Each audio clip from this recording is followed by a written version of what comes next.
Okay, let's look at this model, this data. So we actually have multiple variables. So actually, there can be more questions to be proposed, like this series of questions. Okay, so possibly there is education here, right? And possibly we are interested in finding the benefit of education on abating cigarette consumption or reducing cigarette consumption, for instance. So here, let's just put this in general. The question then is, does receiving education significantly affect cigarette consumption at all? So here are a series of problems to solve.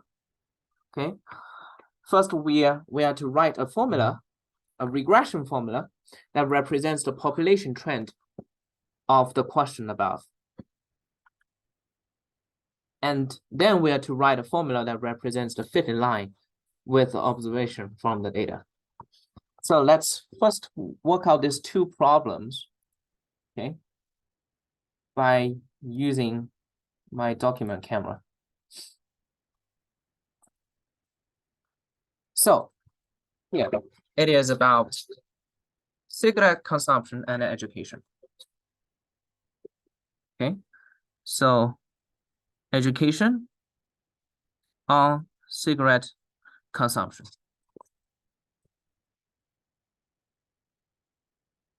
Okay, so first, population. The population trend is cigarette consumption is so education is the cause, and cigarette consumption is the consequence.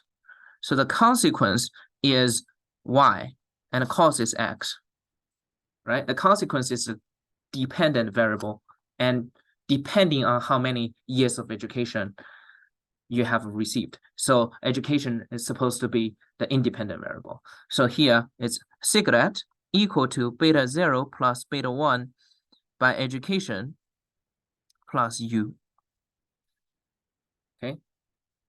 If you put I underneath, it's optional, but putting I underneath is to say for each, and I here stands for I's observation. Right? For each people, for the I's people, its cigarette consumption is based on a linear relationship to education, and also we allow some deviation, which is UI. Okay, like here. So here we have education for a certain year, and there is an estimated cigarette consumption, but we also allow for some deviation. And here, the more that is close to the estimated value, the data should be more densely distributed. Because here, under this level, it should be like this, normal distribution. That's how the data should be distributed. Okay, so it is the population, and then the fitting line, which is the regression. That should be the estimated value of cigarette equal to beta 0 hat plus beta 1 hat by education. So then if I tell you another person's education year is whatever, then you can estimate a certain level of cigarette consumption based on the beta 0 hat and beta 1 hat coming from your existing sample, calculated by your existing sample. So those are the first two questions. And then let's switch to question 3, which is this. Now we are to use Excel to find the regression above. Okay, we are to use Excel to find the regression above. Report the regression in the context. So let's work it out with Excel. How can we do it? We are gonna go use data analysis, and here there is a regression function. And it's pretty straightforward. There is a y, and according to the previous equation, y is supposed to be cigarette consumption, and x is supposed to be your education. And here we tell Excel that the first row is label. And you can actually change the confidence level. Someone use 99, but in this class, we choose default, which is 95. And we can produce a new worksheet, which is regression, education on cigarette consumption. Okay. And you can also include like line fit plots and stuff like that. So let's just keep it simple.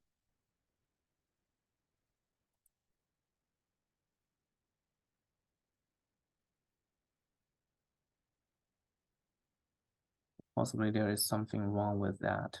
So let's just select. That should do the work. Cigarette consumption to 808. Yeah. Yes, it works. Okay. So we just need to manually select them. Okay. So here we have a bunch of results. And now, before getting into the result, let's navigate what beta 0 hat is, what beta 1 hat is. So beta 0 hat is what we call the intercept term. Okay. Why is that? Let's look at the document camera again. So beta 0, right? So here, if I were to write this into y equal to m plus bx, beta 0 is your m. That's the intercept term. And beta 1 hat is your b term, which is the slope term. Okay. So then in this case,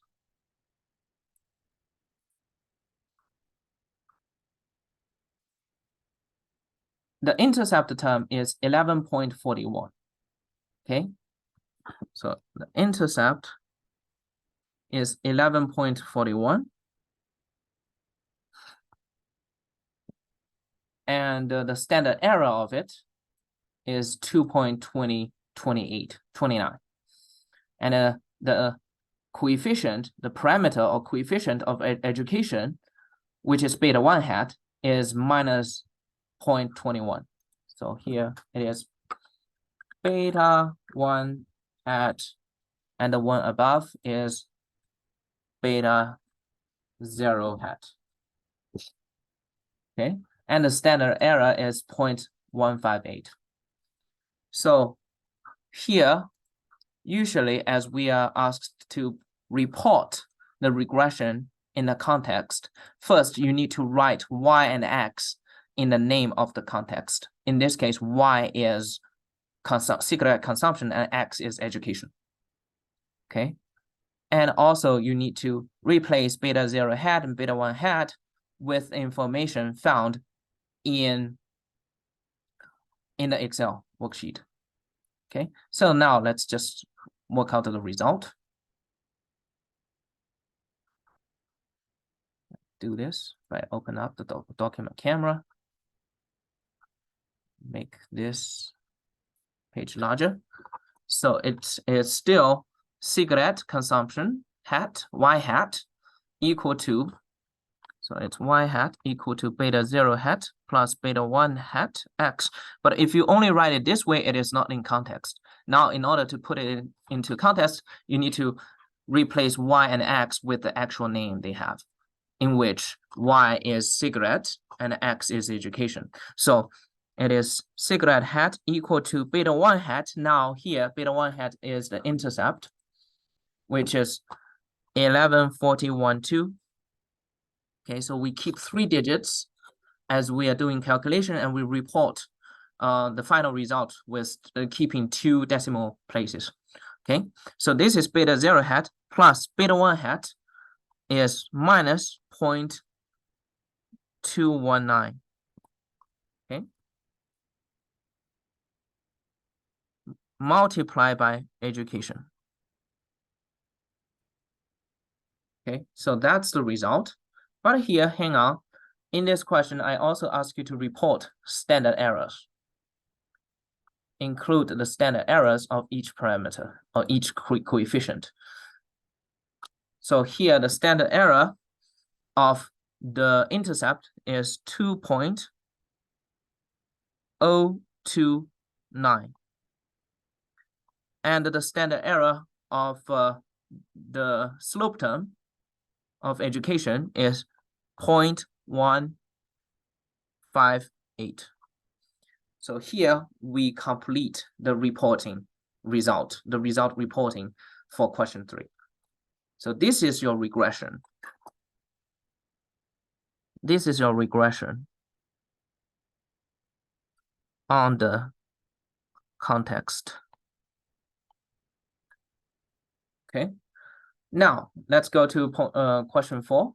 So question 4 is to ask you to construct the hypothesis to answer the question in the title. The question in the title is, does receiving education significantly affect cigarette consumption at all? Right? So here, the null hypothesis should always be equal to something, and here it is equal to 0. Beta 1 equal to 0. And as you can see here, if beta 1 equal to 0, then education doesn't impact cigarette at all, right? So this is the null hypothesis. And the alternative hypothesis is beta 1 is not equal to 0. That means a fact. The first one, the null hypothesis, means not a fact. Okay, so this is the pair of hypotheses constructed. Now, number 5, use the result, test the hypothesis using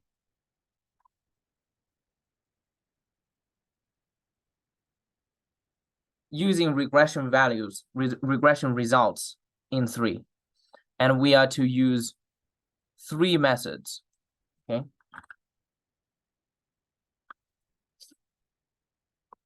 So the first one is t-stat, the second one is p-value, the third one is confidence interval. So actually you can directly read the results, okay? So here we are focusing on beta 1 because beta 1 tells you whether education affects cigarette consumption at all, right? So here you're looking at the t-stat, and we can verify how this t-stat is calculated. The t-stat is calculated by using whatever you found as beta hat, right? Beta 1 hat minus your estimated beta, which is 0, your hypothesis the value of beta, which is beta 1, which is 0, right? Over standard error, which is here.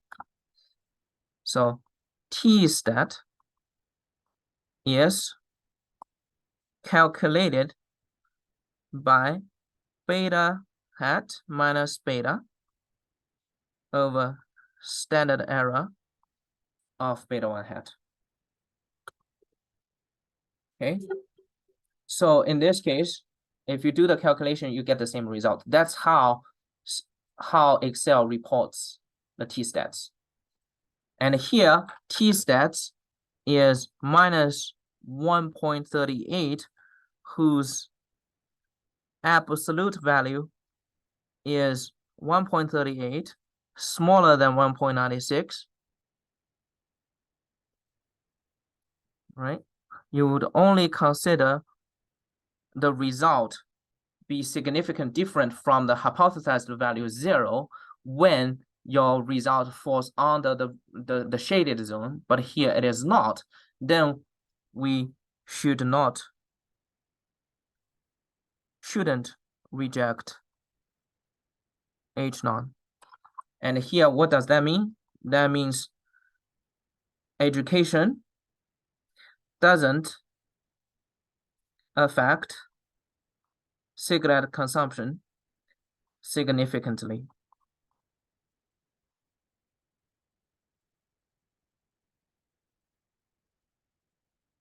So that is the first result, first method, which is t-stat.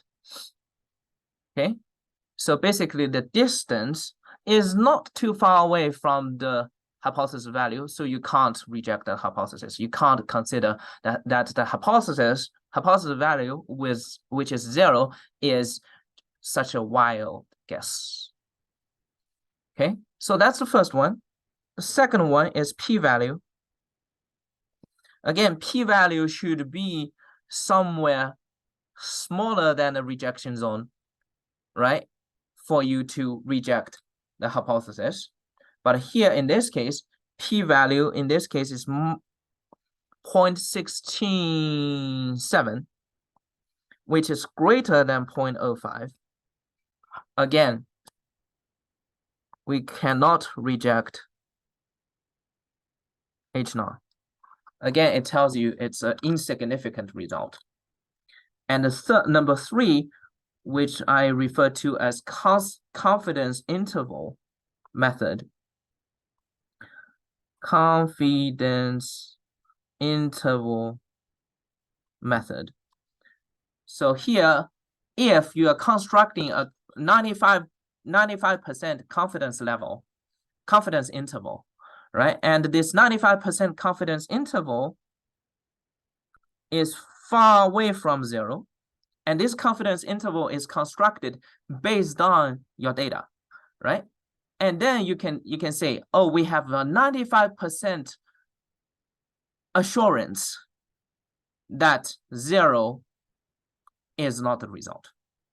And here, let's look at the 95% confidence interval. So we have lower 95 and higher 95 here for this case. So the lower 95% is minus 0.52829. Let's just run it up. And the upper 95% is 0.0916. And here 0 is in between. So again, we can't reject the null. We can't reject H null with a 95% confidence level. So these are the 3 methods for you to triple check your result. And here, from those results, you should also draw the result in the context, which in this case is education doesn't affect cigarette consumption significantly according to this model per the data in this sample. Okay, so the last question, how good is the fitting model overall? So here I would like to introduce another thing, which is called R-square, or goodness of fit. So the R-square actually explains the variation in the model. Okay, the variation situation in the model. It actually measures how good the model overall is at explaining the data, namely to fit all the observations. And R-squared, it is how it is usually written. R-squared is actually the proportion of variance explained by the model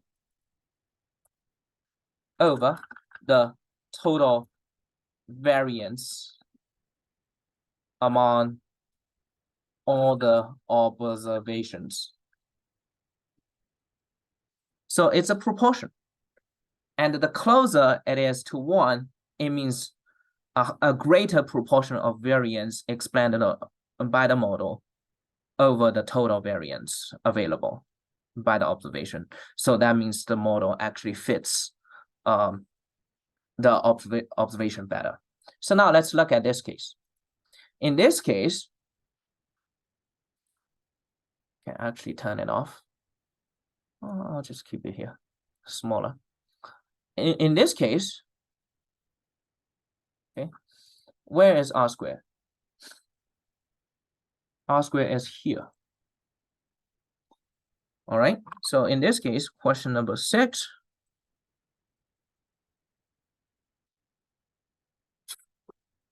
In this case, R squared is what? R squared equal to 0.00237. That means 0.237% of the variance in the model is in the data is explained by the model. 0.237% of variance in the data